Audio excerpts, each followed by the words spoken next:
ये जो जिम्मेवारी कांग्रेस हाईकमांड ने मेरे को दी है वो अवश्य ही बहुत ही महत्वपूर्ण है, क्योंकि ये हमारा चुनाव का साल है और इस साल के अंत में हमारे चुनाव होने जा रहे हैं और मुझे विश्वास है कि हम सब कांग्रेस के लोग एकजुट होकर इस चुनाव के मैदान में बीजेपी का सामना करेंगे। ये बात ठीक है कि वीरभद्र सिंह जी एक बहुत बड़े नेता थे, उनके लिए ये इतना मुश्किल काम नहीं था कि सभी नेताओं को साथ लेकर चलना, परंतु उनके बगैर आज हम इलेक्शन लड़ रहे हैं। जैसा पिछला भी हमने जब उपचुनाव हुए थे तब भी उनकी गैर मौजूदगी में उनके बिना उस चुनाव को लड़ा और उसमें विजय हासिल की। उसी तरह से हम इस जो हमारा विधानसभा का चुनाव हमारे सामने है उसका भी हम डटकर मुकाबला करेंगे और सब पार्टी के लोग एकजुट होकर, सभी कार्यकर्ता, सभी हमारे लीडर एकजुट होकर पूरे प्रदेश में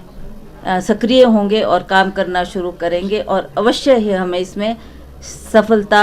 मिलेगी। सबसे बड़ी बात है जो एक महिला को मान सम्मान मिला, ये केवल मुझे ही नहीं पूरे प्रदेश की महिलाओं को, पूरे देश की महिलाओं को एक बहुत अच्छा संदेश गया है और महिलाएं भी इससे बहुत उत्तेजित हुई है और मुझे लगता है वो भी बढ़ चढ़ के पार्टी के लिए काम करेगी। देखिए, आप जानते हैं कि जब भी चुनाव का समय आता है सभी कांग्रेस जन, चाहे वो हमारे छोटे से छोटा कार्यकर्ता है, चाहे हमारे पदाधिकारी है, चाहे हमारे लीडर लोग हैं, सभी एकजुट होकर काम करते हैं। अभी उपचुनाव में भी ये उदाहरण हमारे सामने रहा और मुझे पूर्ण विश्वास है कि इस चुनाव में भी हम सब एकजुट होकर इस चैलेंज को फेस करेंगे और अवश्य इसमें सफलता पाएंगे। जैसा आपने कहा कि हमने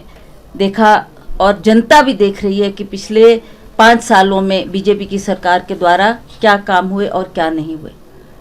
जो कांग्रेस के सरकार के द्वारा काम किए गए, खास करके माननीय वीरभद्र सिंह जी ने जो हर क्षेत्र में, दूर दराज का क्षेत्र, इंटीरियर क्षेत्र में जो काम किए हैं वो लोग आज भी याद करते हैं और मुझे पूर्ण विश्वास है कि इन आने वाले चुनाव में भी उनके कामों को याद करते हुए अवश्य सारे पार्टी के वर्कर्स काम करेंगे और इस चुनाव को अवश्य जीतेंगे। इनकी सरकार को तो आप पिछली मर्तबा देख ही चुके हैं। जब उपचुनाव हुआ था तब भी इन्होंने ये नारा दिया था कि हमारी डबल इंजन की सरकार है और हमने उसके बाद जब इसमें सफलता हासिल की और लोगों ने देखा कि डबल इंजन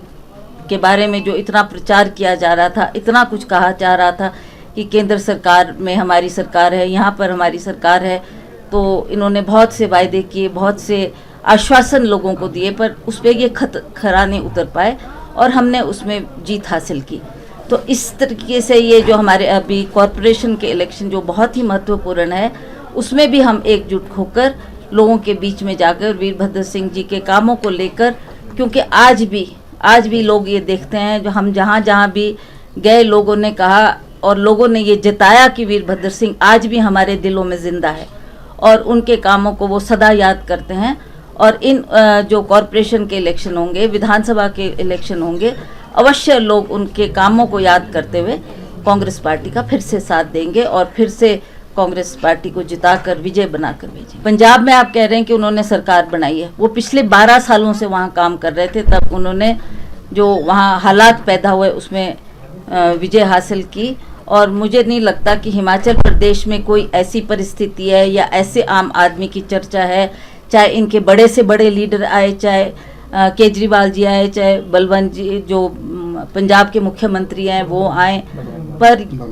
भगवंत मान जी, पर मुझे नहीं लगता कि हिमाचल प्रदेश में कोई ज़्यादा असर आम आदमी कर पाएगी। हमारा डायरेक्ट मुकाबला बीजेपी से ही रहेगा और हम इस चुनाव को अवश्य इसमें सफलता पाएंगे।